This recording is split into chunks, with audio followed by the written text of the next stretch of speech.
On the day the college entrance exam ended, I threw a wad of US dollars at Sophia in front of the whole class. "I'm bored of playing. Let's end this here."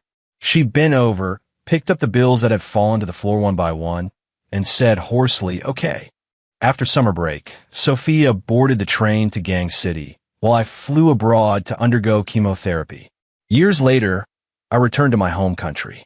Because of chemotherapy, my hair had long since fallen out. I was lying on a hospital bed, choosing a wig when the ward door suddenly opened. Sophia, wearing a white coat, met my eyes.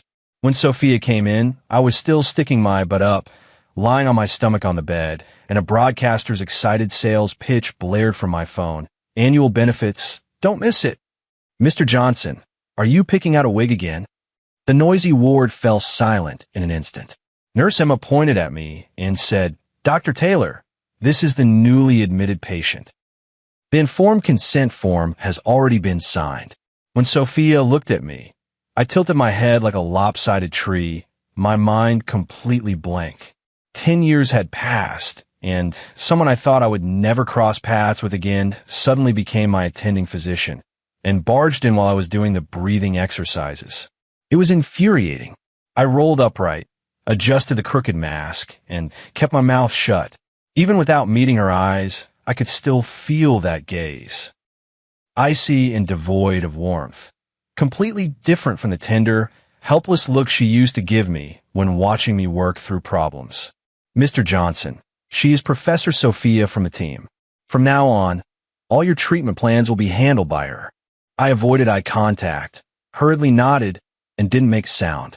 The intern beside me, David, took out the medical record and began to report the history. "Ethan, male, 28 years old, lymphoma discovered during a physical exam 10 years ago."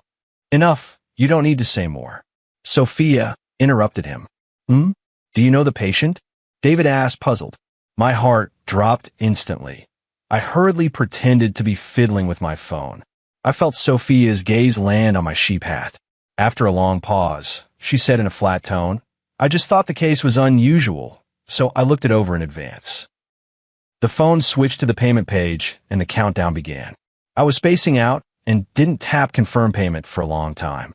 David reported the treatment plan meticulously.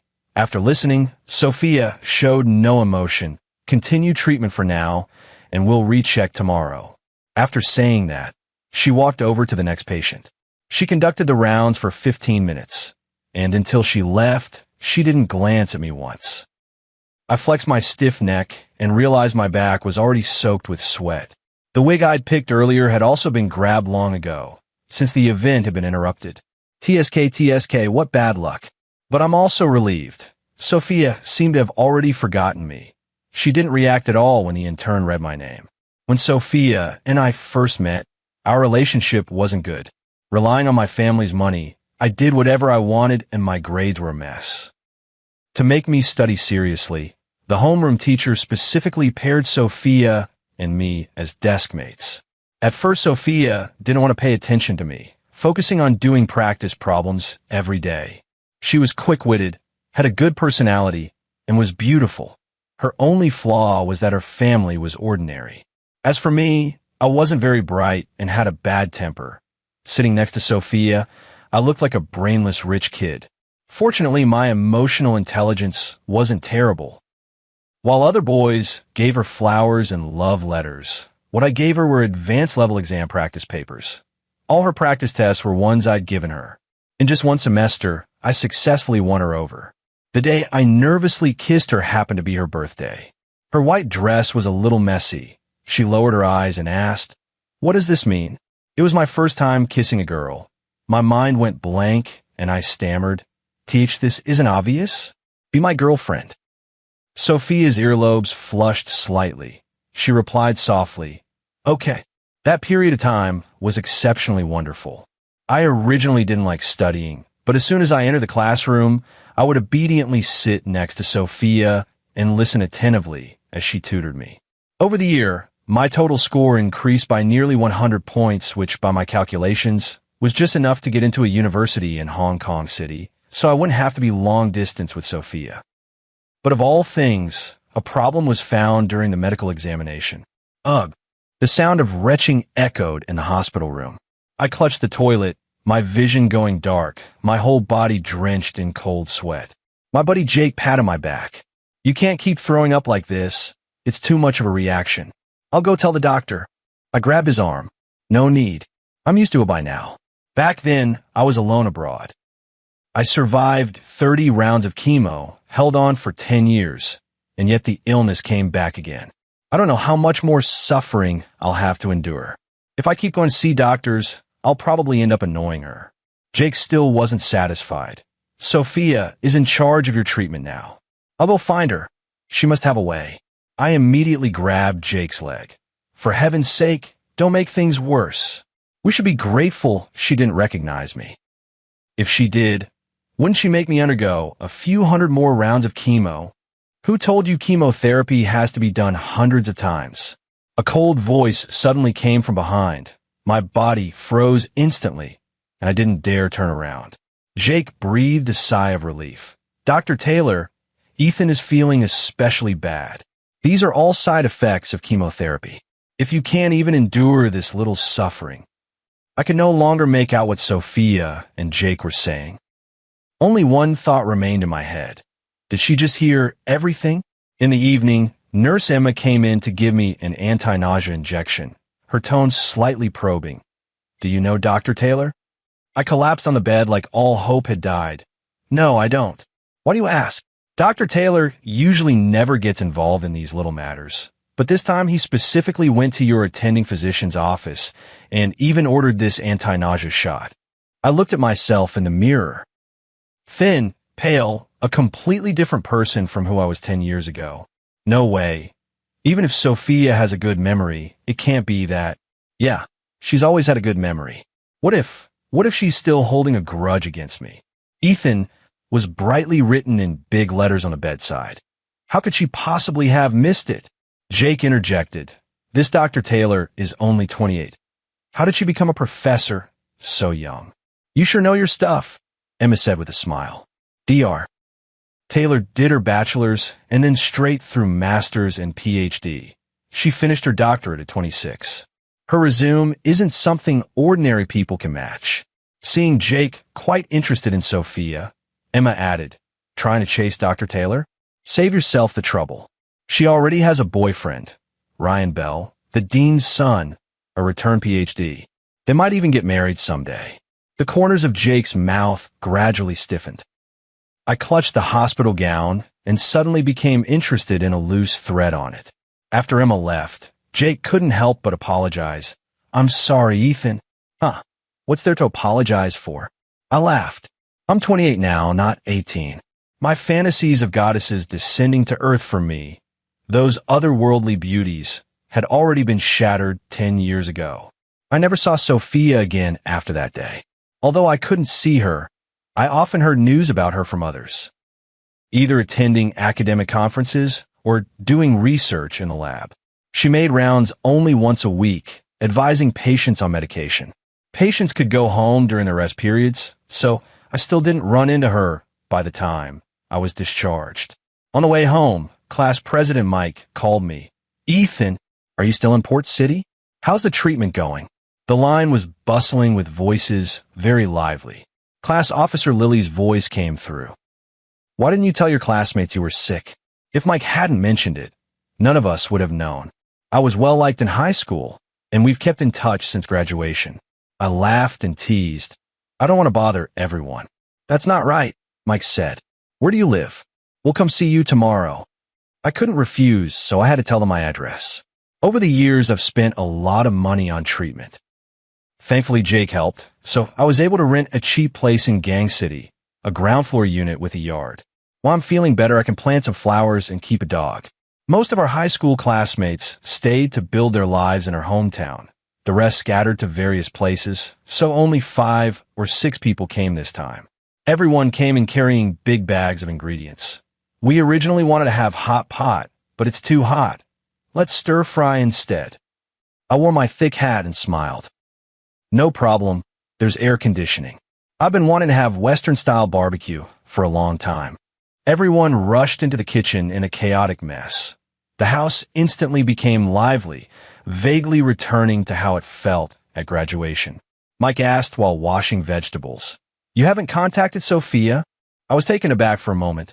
"What?" "TSK. Don't tell me you don't know Sophia is an expert in lymphoma. Why not ask her?" "Oh, I really didn't want any more involvement with Sophia." But just then the doorbell suddenly rang. Mike wiped his hands on his apron and turned to open the door. Then the classmates shouted in surprise, "Sophia, we've finally been waiting for you."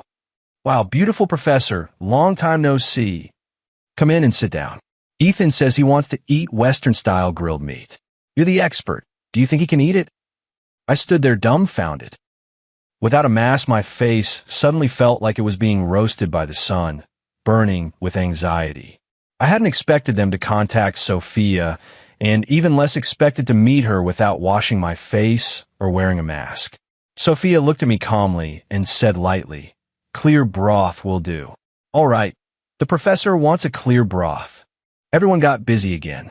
Sophia took the slippers Mike handed her and put them on, went inside, and gave the fruit she had brought to the classmates in the kitchen.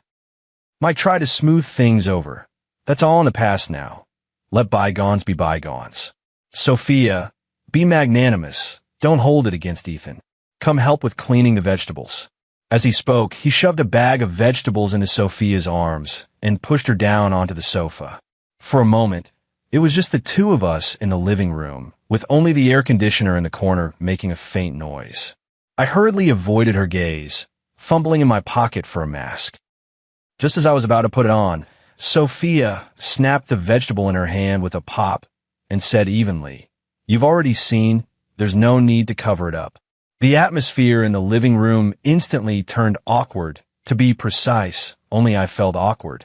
I hesitated for a long time, sulked as I withdrew my hand, and said dejectedly, "I thought you didn't recognize me, so I didn't dare speak to you at the hospital the other day. No need. We're not close, no need to talk." Sophia kept her head down, deftly picking through the vegetables, showing no intention of chatting with me. I nodded silently and awkwardly pushed the glass forward. "You have some water?" "Not thirsty, thanks." Her tone remained indifferent. After being rejected, I didn't dare embarrass myself further, so I sat there stiffly, desperately trying to remember if I had done anything shameful while in the hospital. "Ethan, bring me some toilet paper. There's none left in the kitchen," Mike shouted. "Okay." I hurriedly stood up and went to rummage through the cabinet. The furniture at the landlord Mrs. Carter's place was a bit old. The drawers creaked whenever they were pulled. The top picture frame wasn't secured and suddenly toppled over. By the time I reacted, it was too late. I covered my head expecting to get hit, but unexpectedly Sophia reached out and steadied the frame. Backlit. I couldn't make out her expression, only felt a chill.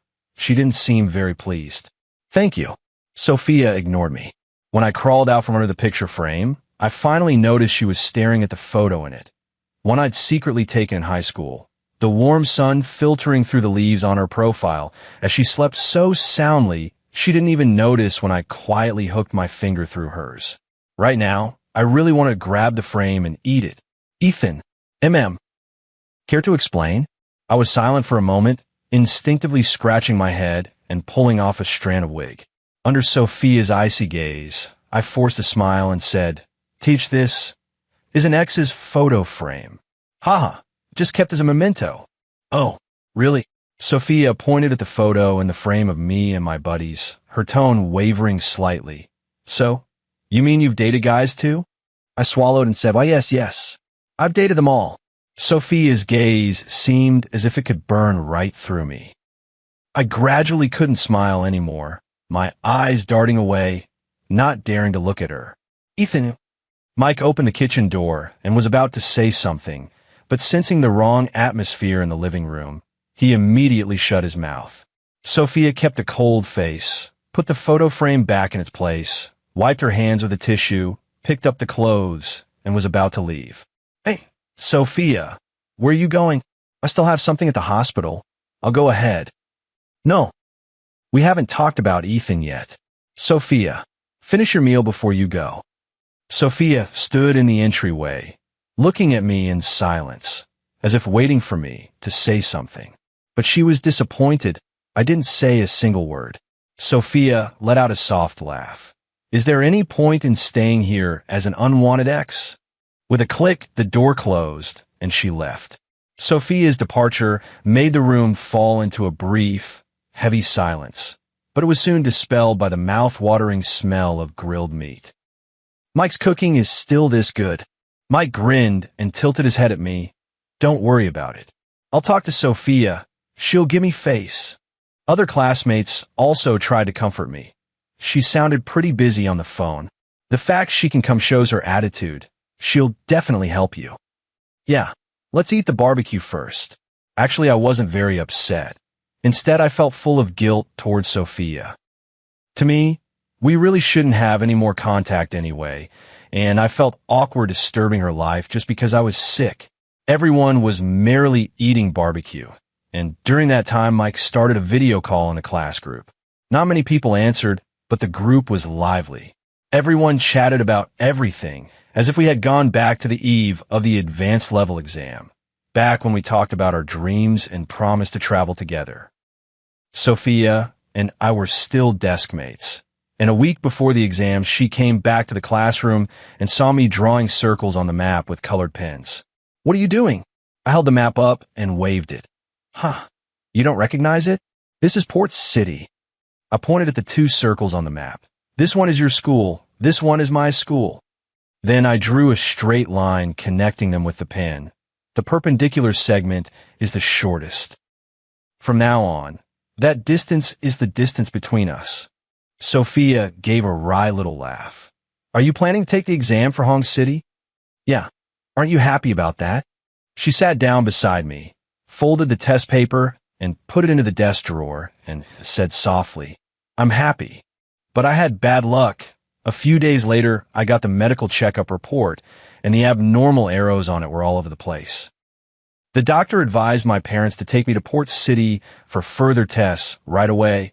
At that time, I simply couldn't go to university.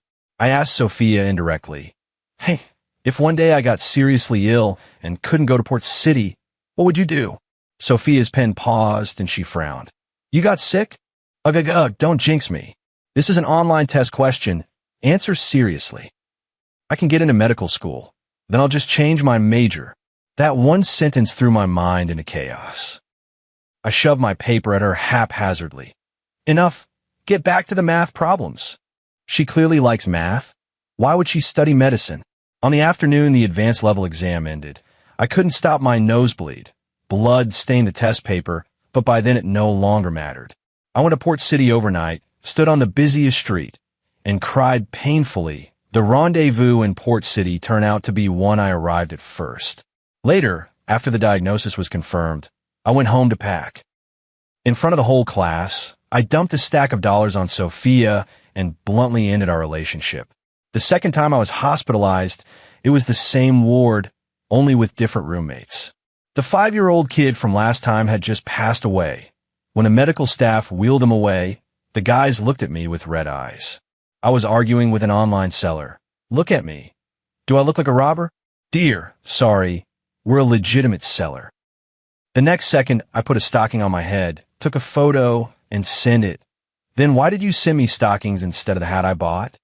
When Sophia came in, I had just received a refund and dove under the blanket with lightning speed, leaving only my butt exposed.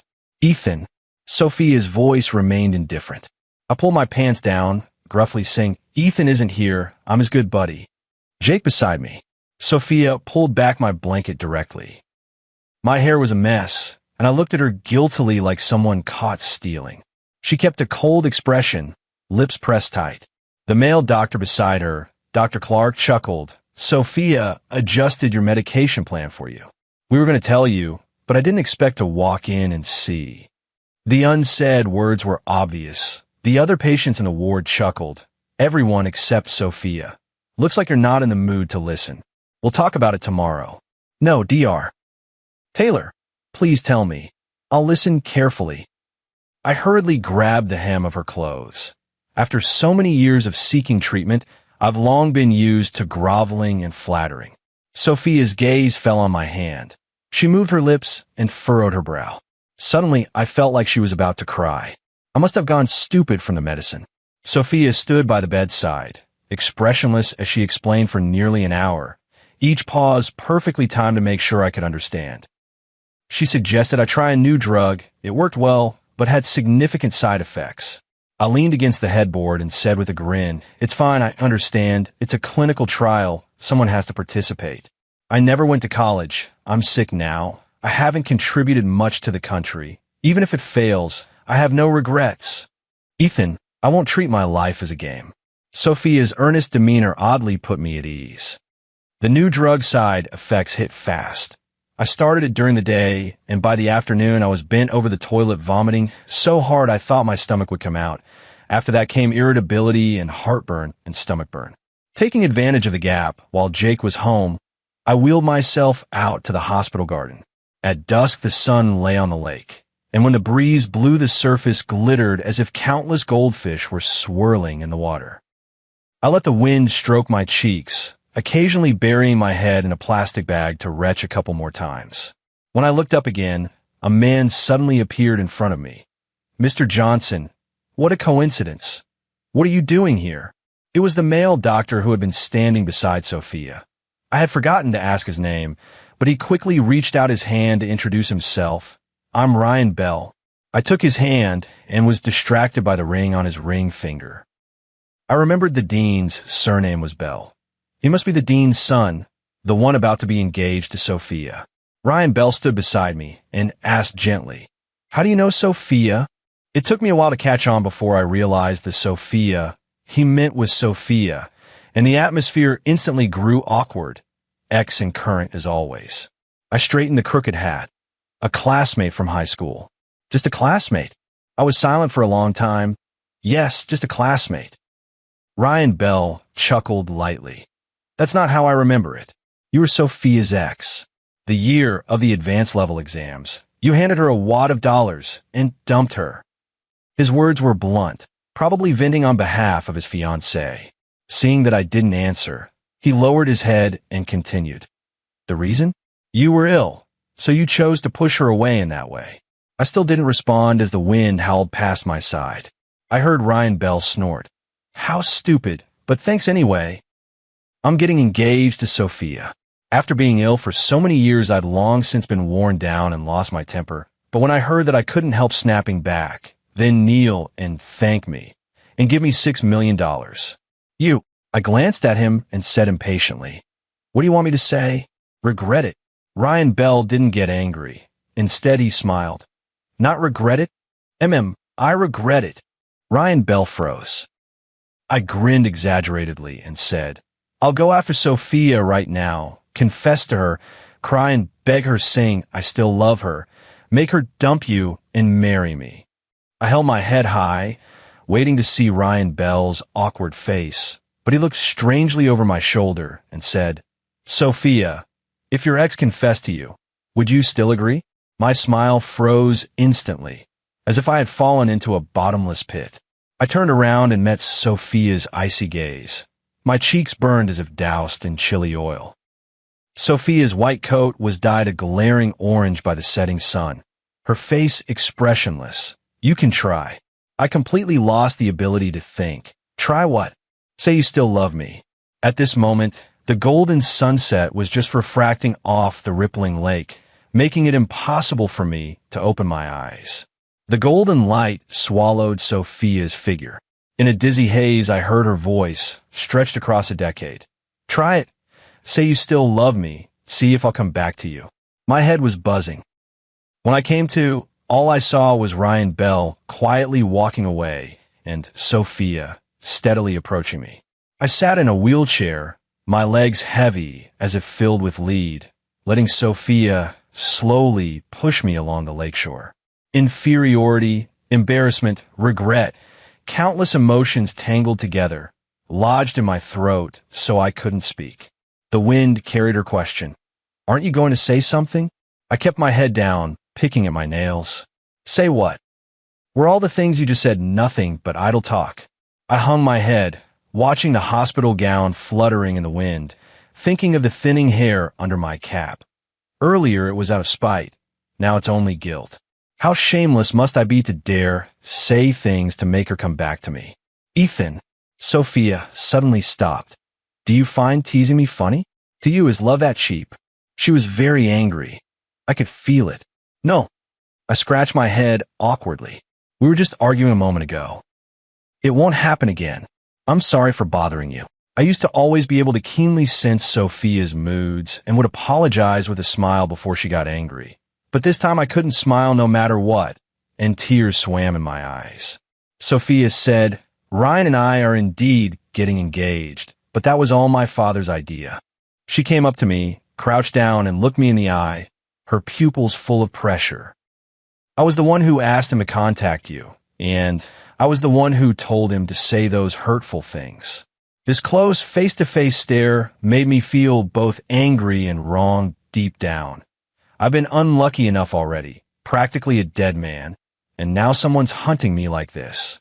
Then congratulations, I said sourly, my words laced with venom. Even if I hadn't abandoned you back then, you still wouldn't have become the dean's daughter-in-law. Yes, Sophia said sternly, her expression severe. That's why I said you're really stupid. Sophia, I don't want to argue with you.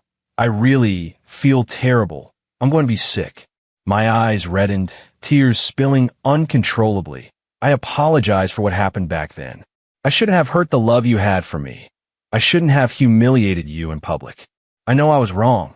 Can you please let me go? Sophia gripped my shoulder tightly, bowed her head, and sighed.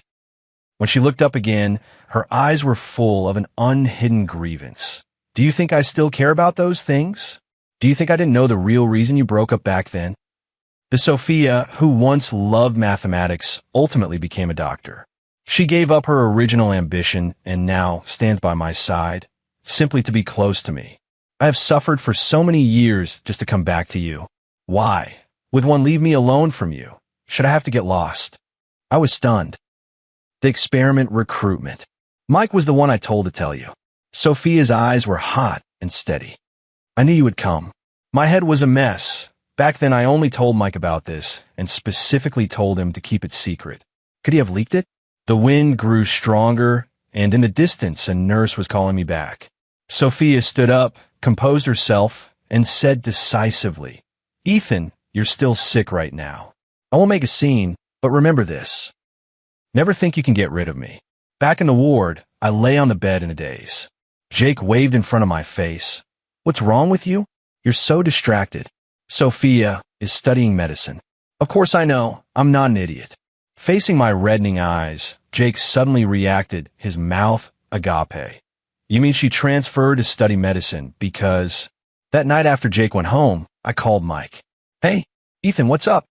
About Sophia. Mike suddenly fell silent. Ethan, I'm sorry. I told Sophia everything you asked me to keep secret. I knew it. I listlessly buried my head in my knees and sighed. Mike hurriedly explained, It was indeed unfair of me, but you left in such a rush back then. You handed her a wad of dollars and disappeared. Sophia camped out at my doorstep for a whole week. Even people from the admissions office showed up. My parents thought I had done exceptionally well and nearly held a celebration. The crucial thing is, in 5 days, she lost a full 10 gene. If you had seen her like that at the time, you surely wouldn't have had the heart to hide it from her. Later, when she found out the truth, she changed her school choice. It made me feel pretty bad too. I was afraid you'd resent me, so I never dared tell you. Ethan, are you still listening? I wiped my tears and choked out.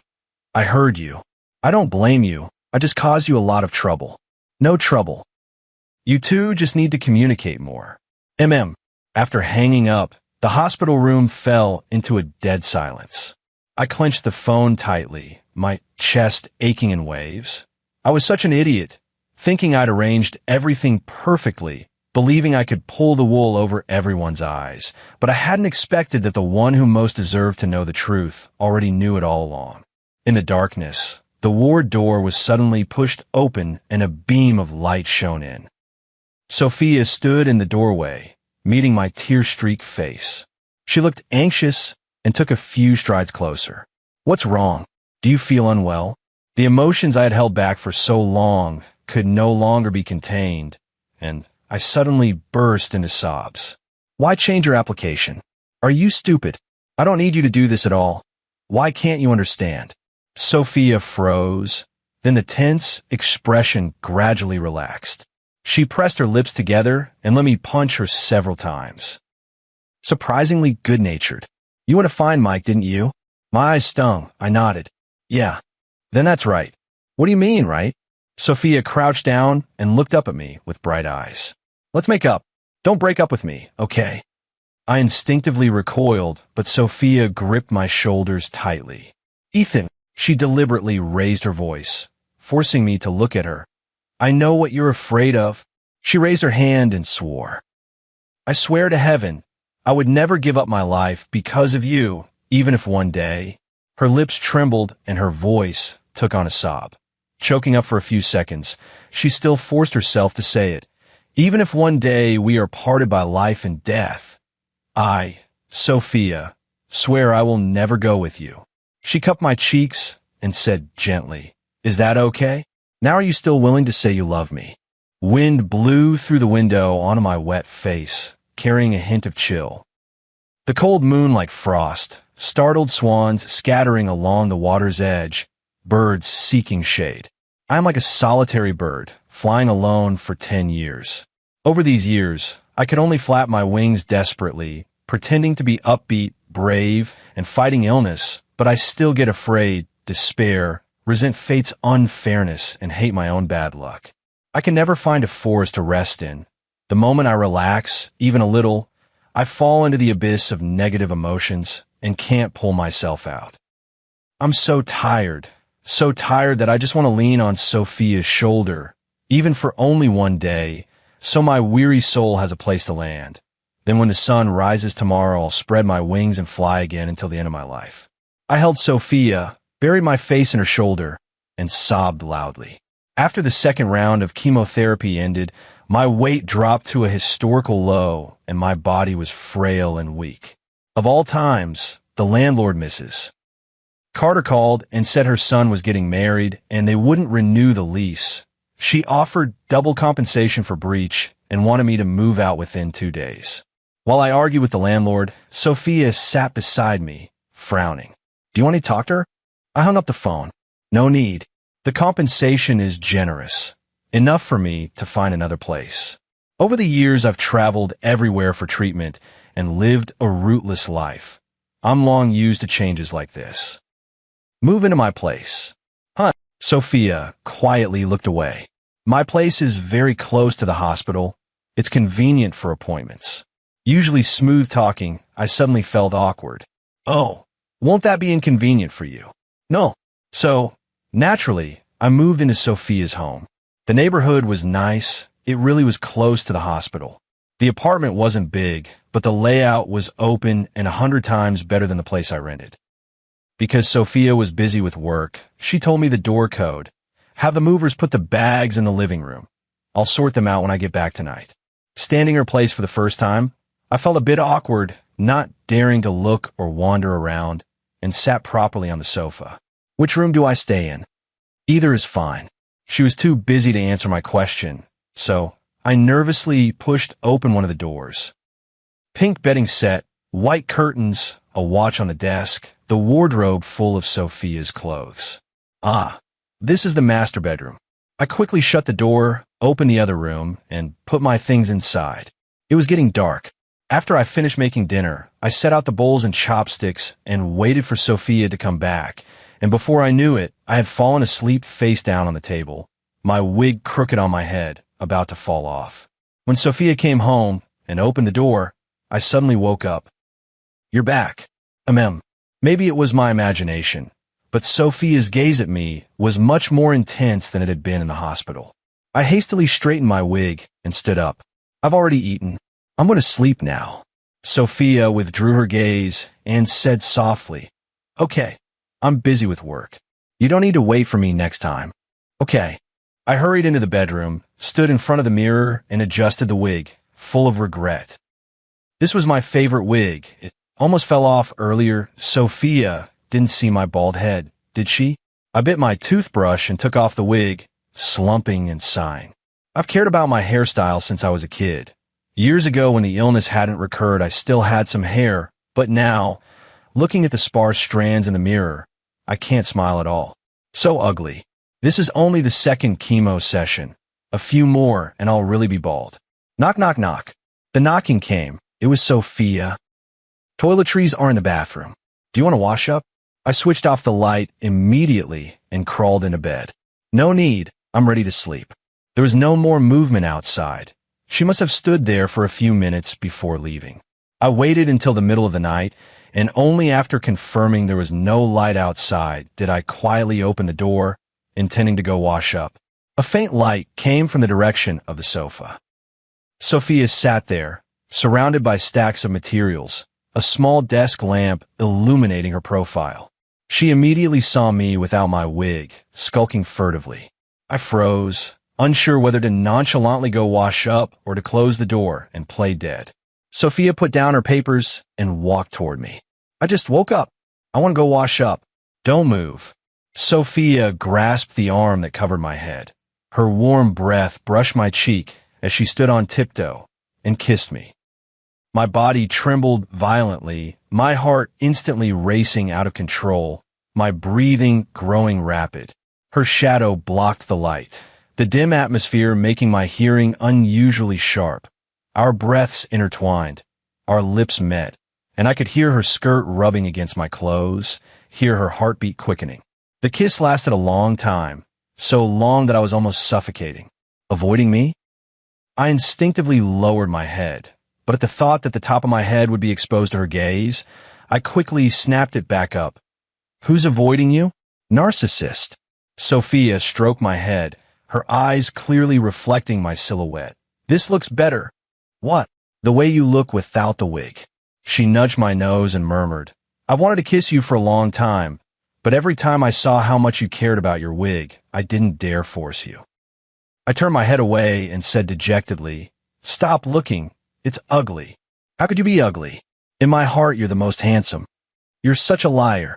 Sophia took my hand and led me into the bathroom. There's something I want to tell you. She turned on the light, and everything in the bathroom was clear at a glance. The most eye-catching thing was a shaving razor. She looked at me in the mirror and asked, Will you shave my head? I bit my lip and said, I don't want to shave it so soon. At least I still have a few hairs left. Sophia handed me the razor. I mean, you shave it for me. What? Are you crazy? Looking at her long, glossy black hair, I furrowed my brow, and the image of Sophia with a shaved head popped in my mind. Not exactly ugly, but somehow just strange. Sophia moved a stool over on her own. I'm still young. I want patients to trust me more, and a shaved head will make me seem more reliable. She plugged in the clippers, and they hummed to life. My eyes stung. I held back tears. No. I know she just wanted to be with me. Sophia smiled and took my arm. Don't be afraid, come on. Her hands were steady. With a buzzing sound, her black hair fell all around, and she didn't seem to care at all. There wasn't a single strand left. I looked at her in a mirror and pouted, saying quite the opposite of what we wanted. You actually look younger like this, like a student just starting an internship at the hospital. The razor was tossed aside. Sophia stood up, looked tenderly at my reddened eyes, leaned in, and pecked my lips. If you shave your head bald, we can stick together all day long. I think that's great. When I shave it for you later, you definitely won't blame me. After all, it was you who shaved my hair. I couldn't help laughing through my tears. The two people in the mirror, one beaming with adoration, the other sniffling and smiling in a ridiculous way. She looped her arm through mine. Fine, then you can stick to me for the rest of your life. Scold me, and I'll take it. Later, when I bought a new wig, I also bought one for Sophia. Several times her students were stunned to see her bald head, and I felt it undermined her authority as a mentor. Sophia gladly accepted it, and from then on we only took our wigs off at home. A few months later, the chemotherapy ended and my condition stabilized. Mike wanted to celebrate for me and threw a small party. Ethan, how are you feeling? I want to invite Sophia this time. Mainly I want to celebrate with you, so it's not awkward when we meet. I put the call on speaker. Sophia was fixing a light bulb. She glanced down at her phone and said coldly, "Ethan and I will be there on time." There was a choking cough from Mike on the other end of the line. He exclaimed in surprise, "Sophia, you're here too. We've gotten back together." Next came the sound of a glass breaking. Sophia jumped down from the stool, grabbed her phone. "I'm free this weekend. Once the time and place are set, just send them to Ethan." After hanging up, I hurriedly said, "You're on night duty this Saturday, so don't go." "Let's not go. Mike only has free time at noon." Sophia pulls an all-nighter and gets back around noon, with no time to catch up on sleep. "No, we have to go." She wiped the chair with her back to me and said softly, "We missed the reunion 10 years ago. This time, I don't want to miss it again." Watching her busy form, I turned and rubbed my eyes, grinning. "Okay, then I need to pick out the handsomest fake boyfriend to bring." "Sure, help me pick one too." This gathering felt so much better than the last one, lively like old friends reuniting. Sophia and I just stepped through the door when our classmates pulled us to the innermost private room and formed a circle around us. "When did you two get back together? Who made the first move? Didn't you two argue last time?" My face flushed. I didn't know where to start, but Sophia stayed calm and answered one by one. "We got back together a few months ago. I was the one who made the move. It was because I threw a tantrum last time." Everyone wore anti-grins and began to recount our past. "I was the first to know Ethan likes Sophia. He told me himself." "Don't brag. I saw Ethan with my own eyes stuffing a love letter into Sophia's desk. I even caught Ethan sneaking a kiss on a photo of Sophia."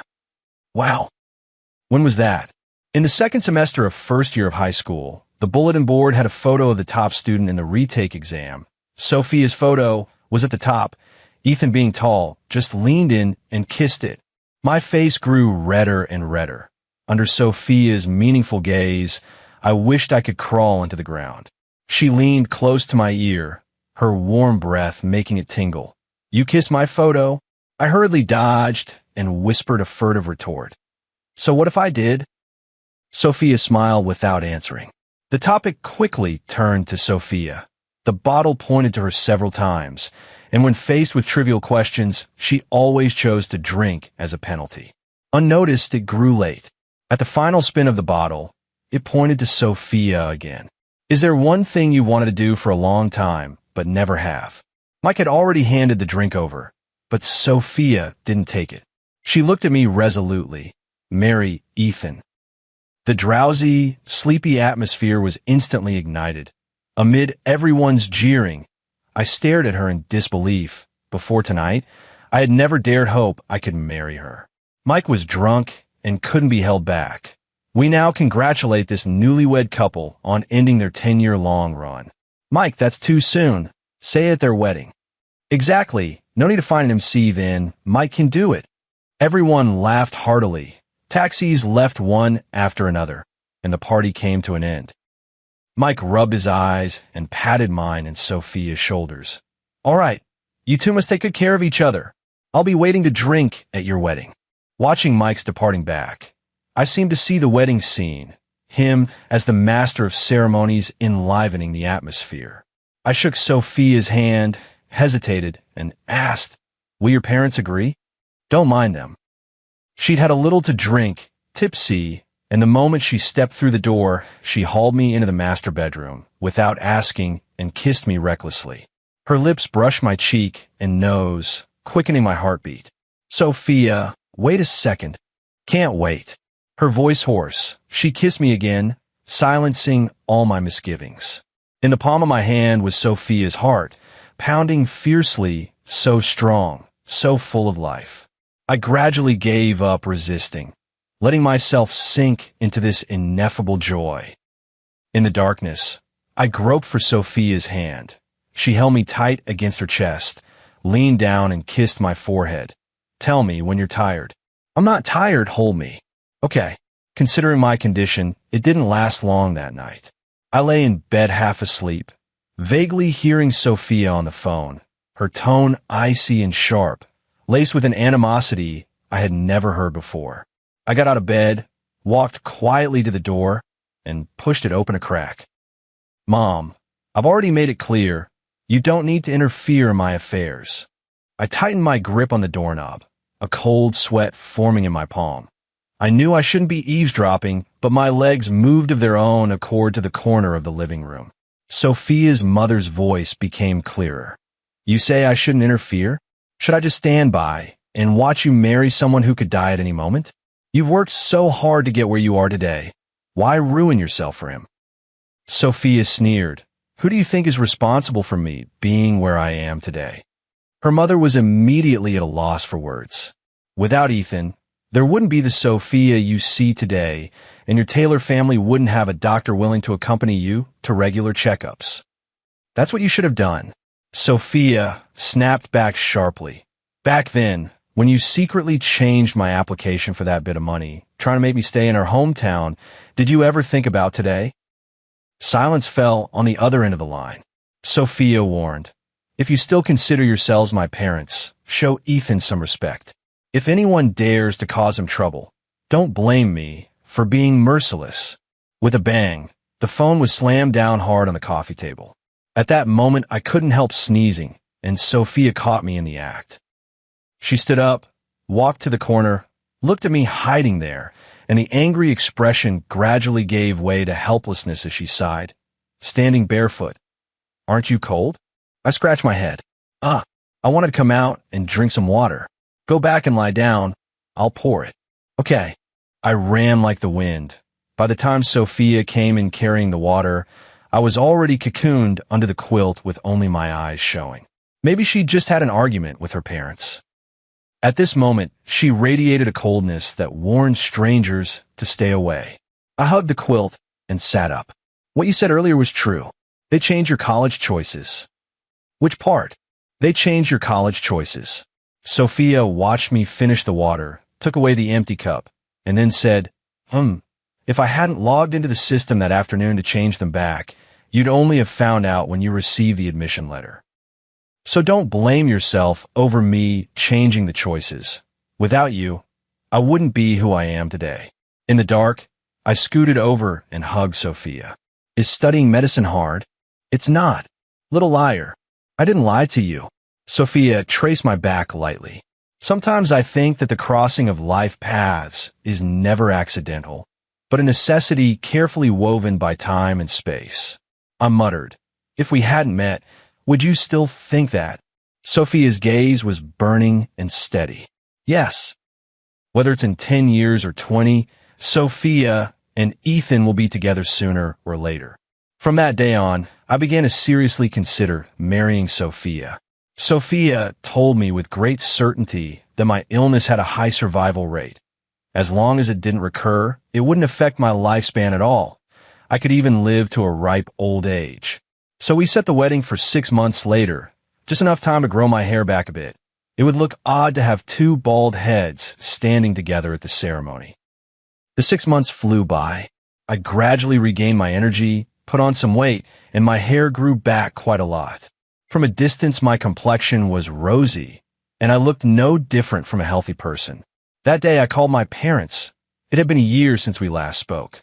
My mother answered, "Hello, Ethan. How are things in Gang City? What did the doctor say?" "The condition has stabilized. I guess it's nothing serious." "That's great. We haven't heard from you in so long. We were planning to visit you.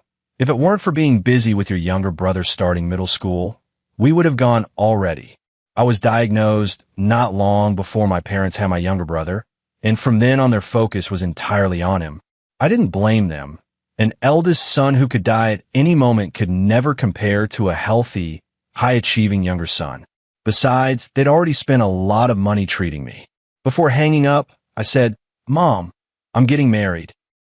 "Marry you? Who will be willing to marry you?" Their mother's instinctive reaction was full of astonishment. "It's Sophia. She's in Gang City now. She's a medical specialist." All right, we have no objection. If someone will take care of you, we'll be relieved too. Have you set a date? Where will the wedding be held? Oh, your brother spilled the dog food. Let's talk about this another day. Hearing the busy signal in the phone, the line, "Want you to meet her," was swallowed back down my throat. Sophia gently squeezed my hand. What did they say? I looked up, stunned for a long moment, then said numbly, "They're keeping dogs at home." Didn't say anything else. At first, my parents would accompany me to get treatment every day. After my younger brother was born, they took turns bringing me to the hospital. In the end, I was left to seek medical help on my own. Calling every day, then once every 6 months, then once a year. But today I learned that the family had a dog, and no one had ever told me. The feeling is hard to describe. Sophia saw through my despondency, took my hand, and said firmly, "Marriage is something between the two of us. We'll decide it ourselves, okay?" Okay. The wedding was set in Gang City, nothing extravagant. The night we picked up our marriage certificate, we invited close friends and high school classmates out for a meal. Mike got drunk again, crying and fussing that he wanted to host our wedding. No one could stop him. The mood that night was especially warm. Amid everyone's teasing, Mike improvised as the MC, and Sophia and I held a simple little wedding, receiving everyone's most sincere blessings. Mike grabbed my arm and insisted I swear on the spot to treat Sophia well for the rest of my life. Everyone didn't break up until very late. The next day, Sophia and I went on our honeymoon. We had long agreed that at every place we visited, we'd take a photo together and then put on the wall when we got home. In the years that followed, we traveled to many places, desert and snowy regions, mountains and lakes, all became the backgrounds in our photos. The young couple gradually became mature and steady, and wrinkles slowly crept into the corners of their eyes. Now, we have been married for 20 years. I had just picked up my medical checkup report from the hospital, healthy. Looking at Sophia waiting by the car, I made a silent wish. I hope to stay healthy and accompany her through one 20-year span after another.